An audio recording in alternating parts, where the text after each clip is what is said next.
Nightwing's Nightmare. This is a 2-issue tie-in to Night Terrors, which has a lot of different 2-issue spin-offs from many different characters. Night Terrors was this whole event that took place over the summer of 2023, which is when I was on a break. But now we're going closer to Halloween, and I want to talk about a lot of these 2-issue spin-offs. But I won't be doing all of them. Instead, I'll be focusing on the characters I typically talk about. We've already done Poison Ivy, now we're on to Nightwing. Unlike Poison Ivy, we jump right into Nightwing's Nightmare with him being rolled down on a gurney as he questions where he is, as we the readers see that he is in Arkham, as the doctors who are treating him try to see if he responds. Nightwing is later shown to be in the showers, being what is borderline sexual harassment from 2 Arkham guards who appear to have pig heads, which is likely a reference to the pig nickname for law enforcement, as well as their attitude towards Dick in the showers. Although this might also be a Professor Pyg reference, a villain who debuted when Nightwing was Batman. So I suppose it being Professor Pyg who is being referenced here isn't impossible. However, I'm pretty sure it is just because of the whole nickname law enforcement typically has when it comes down to how they sometimes or often treat people, especially of how it is being played here with him being practically sexually assaulted or harassed in the shower. He's brought down a cell hall where they walk past different villains, including Mr. Zsasz, who's being roomed with the Mad Hatter. Why? That is just an odd pairing. I know this is a dream, but are they besties? Why are they roomed together? We also see that Two-Face is also there and tosses a coin up into the air. Nightwing is thrown into a cell where he has a cellmate, however he doesn't see where they are. Two-Face's cell is nearby, and he calls out to Dick, saying that here he is an icon.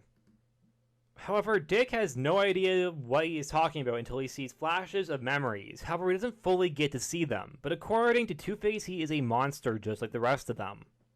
And because Nightwing can't find his supposed cellmate, who he calls Celly, he just presumes he has a cell to himself. However, he is incorrect. Nightwing lays down in his cell trying to get off the drugs that the doctors have him on. And we also see that Scarecrow is underneath the bed, which is a reference to the monster under the bed trope. Nightwing's memories are being, in a way, rewired to fit this dream world. That being that he is a murderer, as well as that when he was arrested, the cops were also depicted as different animals. We then see how we got to Arkham, being treated by doctors, being put under with drugs, and being questioned by Insomnia, who is posing as a warden in Nightwing's Nightmare. Insomnia tries to question him, however Nightwing just replies with, "Ask your mom."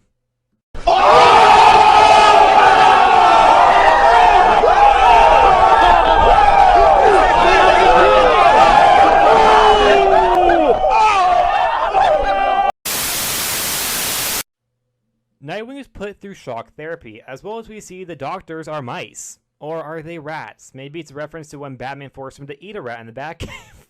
I'm still not over that, All-Star Batman. Still not over that.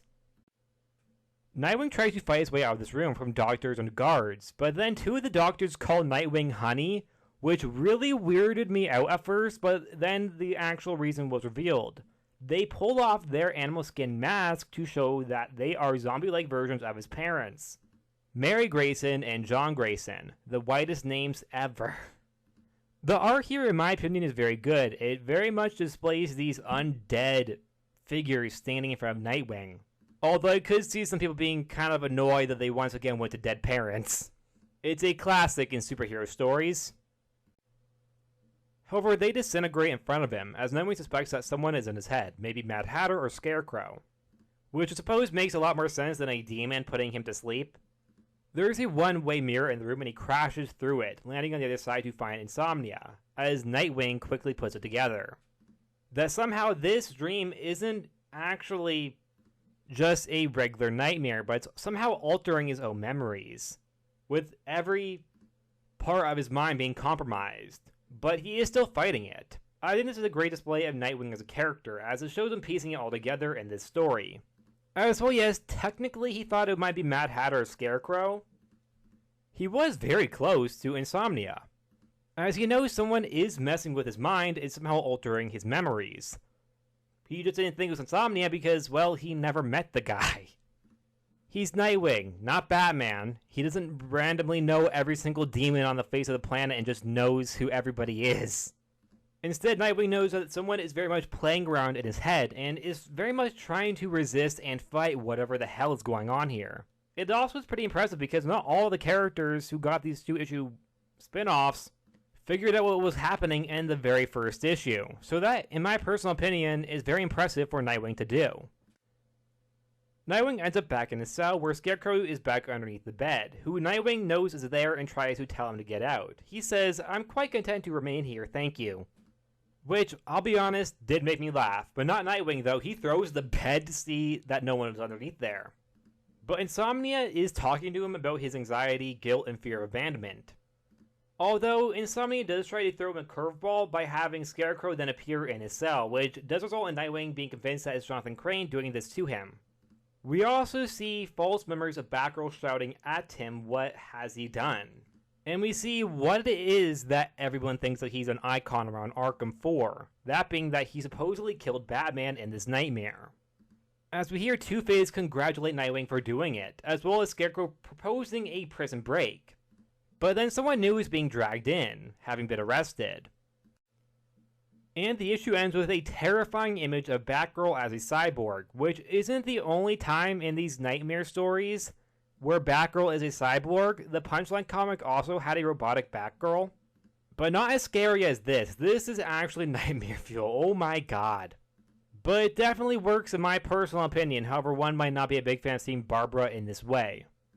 Personally, I'm okay with it because next issue we go into Barbara's own feelings about it, therefore it's not just for Nightwing's shock value for his story, but also for Barbara's.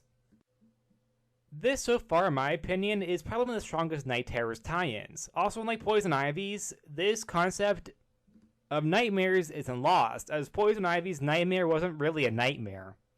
And while no, this isn't a perfect story, in my personal opinion, it is very good.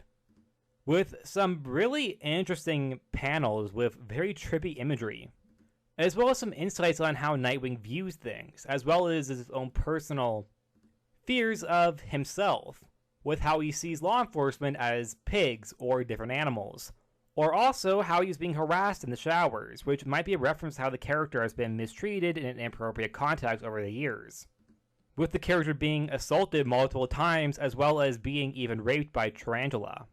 And how the character, in a way, fears that people see him in that manner, that he is simply just a sex object.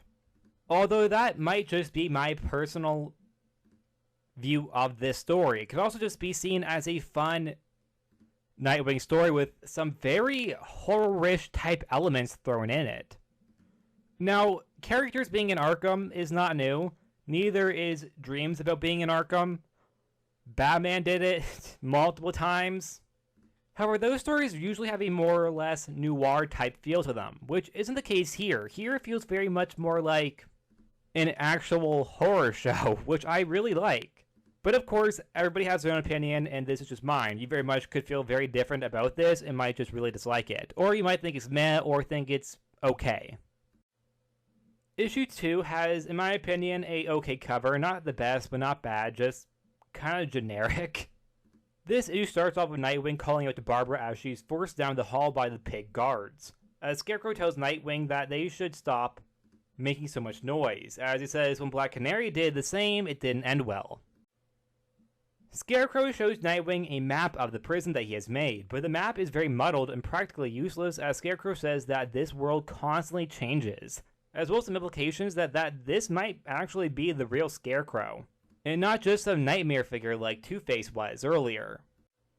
We also learned that apparently the Batgirls, Stephanie Brown and Cassandra Cain, are also being kept in Arkham, while Nightwing is prepared to fight the guards behind the door of his and Scarecrow's cell.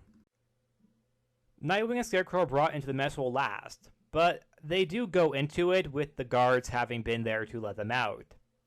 But when they get to the mess hall, they find themselves in the back alley where Dick had supposedly killed Batman. However, then it just changes back to the mess hall, where we see some of the villains who are normal like Professor Pyg, Mad Hatter, and Mr. Zsasz. But we also see a cat version of Catwoman, a dying Mr. Freeze on the floor, and an actual top hat wearing penguin. And a Killer Croc as a handbag.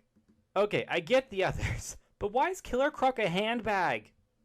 Is it referencing like the crocodile skin fashion that people for some reason had? Which I know is a matter of taste, but I think they're really ugly. I just don't understand why people like wearing reptile skin, to be honest. But Killer Croc isn't an actual croc. He's a guy with a skin condition. Why is he a handbag? And it's only his head that's a handbag, too. There are so many questions I have about this. Nightwing finds Batgirl in the mess hall, who is still a cyborg, who tells Nightwing to just leave while he still can before starting to buff her because, well, she is part robot. Which makes a lot of noise and annoys Killer Croc handbag. Which is when Harley Quinn shows up with her hyenas and creates a distraction. Then a full-on food fight occurs as Batgirl is glitching and resulting in the guards coming in to try to take her away. However, Nightwing plans to go follow with Scarecrow. But after a babyface element Grundy takes down a guard, Nightwing swipes a key from said guard in order to make it that they can keep a somewhat distance from the guards who are taking Barbara, because if they were right behind them before the door closed, it would probably not be that hard to tell that they're being followed. Nightwing and Scarecrow leave as Harley Quinn wishes them luck, but when the two get to the other side of the door where Batgirl has been taken, they find themselves in what is just the back rooms. They even call it as such, which, I will be honest, did take me out of the story for a little bit, due to the popularity of the back room as a meme now, thanks to the game.